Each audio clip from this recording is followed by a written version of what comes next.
President Donald Trump declined to rule out a recession. Elon Musk's DOGE group is facing a growing backlash, and millions of Americans could get warm weather this week. That's some of what we'll get to on The 7 from The Washington Post. I'm Laura Benshoff, in for Hannah Jewell. It's Monday, March 10th. Let's get you caught up with today's 7 stories. Number 1. President Trump acknowledged that the U.S. economy is facing turbulence. In an interview broadcast by Fox News yesterday, Trump was asked by the network's anchor, Maria Bartiromo, if he expected the U.S. to enter a recession at some point this year. Let me stay on the economy for a moment, because there are rising worries about a slowdown. You've got the Atlanta Federal Reserve saying we're going to have a contraction in the first quarter. Look, I know that you inherited a mess, and you said that the other night. I've only been here, but are you expecting a recession this year? I hate to predict things like that. There is a period of transition, because what we're doing is very big. We're bringing wealth back to America. That's a big thing.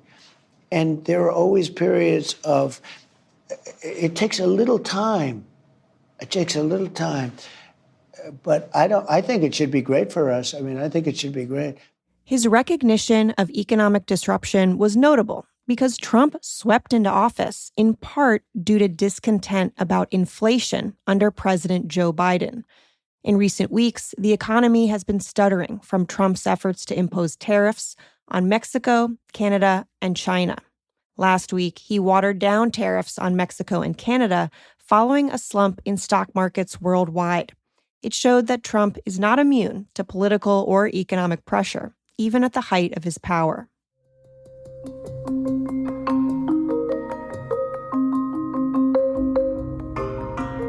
Tensions over the U.S. DOGE service have begun to spill into public view. That's number 2. Elon Musk's team has faced weeks of negative headlines and pressure from within the Trump administration as it has raced to cut costs in the federal government.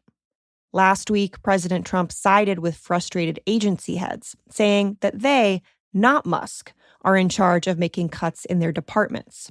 And in pro-Trump districts around the country, voters have stormed town halls to protest DOGE cuts to government services and the firings of thousands of civil servants. The backlash is triggering a reckoning within DOGE. The Post reported this morning that DOGE officials see the need to identify and broadcast positive achievements as urgent.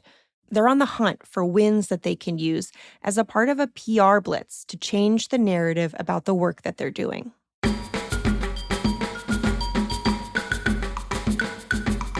Number 3. Mark Carney will be Canada's next prime minister. Carney beat 3 rivals yesterday in the Liberal Party's leadership contest. He'll replace Prime Minister Justin Trudeau, who announced his resignation in January. Carney is a former central banker who earned acclaim for steering countries on 2 continents through economic turmoil. He now faces the prospect of leading Canada through looming tariffs and threats to its sovereignty from President Trump. He spoke about Trump following his victory yesterday. There's someone who's trying to weaken our economy.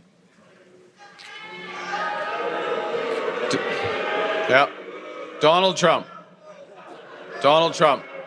And Donald Trump, as we know, has put, as the Prime Minister just said, unjustified tariffs on what we build, on what we sell, on how we make a living.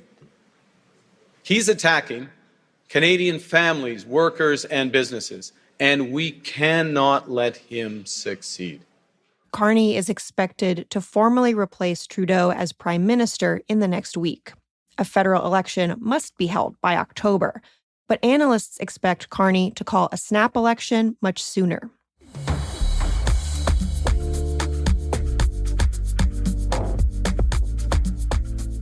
The U.S. Congress is running out of time to avert a government shutdown. That's number 4. Lawmakers have until the end of Friday to extend federal spending laws and keep the government open. This past weekend, Republicans unveiled a stopgap measure to extend current funding levels through September and avoid a shutdown. But it's not clear if Republicans have the votes to pass that bill. The GOP has a 218 to 214 majority in the House. The party has had to rely on Democrats to pass previous funding measures to keep the government open. But House Democrats are not expected to offer help this time around. Some of them are worried that a long-term funding patch will give Trump and DOGE more control over how government money is spent. So it's going to be a hectic week in Washington. We'll keep you updated on the looming shutdown in the coming days.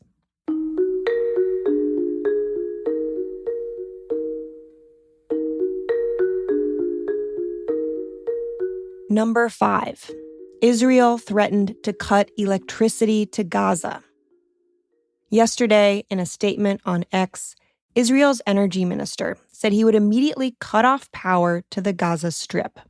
It's an apparent effort to pressure Hamas on negotiations after the first phase of a ceasefire deal expired on March 1st. Israel has provided almost no electricity to Gaza since the start of the war in October 2023. However, the largely symbolic announcement was applauded by the far right. That political faction has argued for the near-total elimination of humanitarian aid, fuel, and power supplies as Israel pushes for hostages to be released from Gaza. Meanwhile, in the U.S., a Palestinian protest leader at Columbia University was arrested by immigration agents on Saturday night. Trump has promised to deport international students who participated in college protests.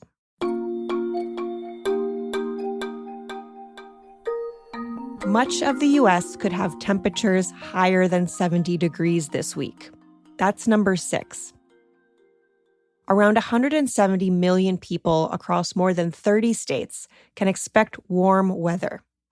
The first wave started yesterday and will bring 60 and 70-degree temperatures as far north as the Dakotas and Minnesota. Tomorrow and Wednesday, unusually warm conditions will be found from the south-central states to the northeast. Even Kansas City, Missouri, which had blizzard-like conditions last week, will hit 70 degrees. By Thursday, another warm air mass will probably move into the central states, tracking eastward from Friday into the weekend. It could feel more like May than March, as far north as southern Canada. So check your forecast before heading out this week. You might just need to dig out your t-shirts and shorts.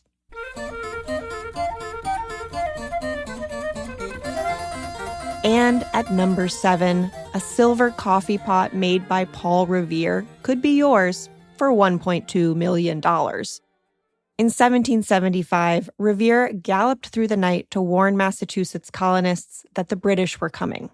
And that same year, experts say he was also busy making an elegant piece of silverware. The coffee pot is a foot tall. It has a pine cone-style finial on the lid, a curved spout with a seashell motif, and near the top, the maker's mark says Revere. Now, as the country prepares to mark the 250th anniversary of his ride and the start of the Revolutionary War next month, his rare silver pot has just gone up for sale. If you want it, it'll set you back about $1.2 million. But before you commit, you can take a look at a photo of the pot in our newsletter today. Just follow the link in our show notes.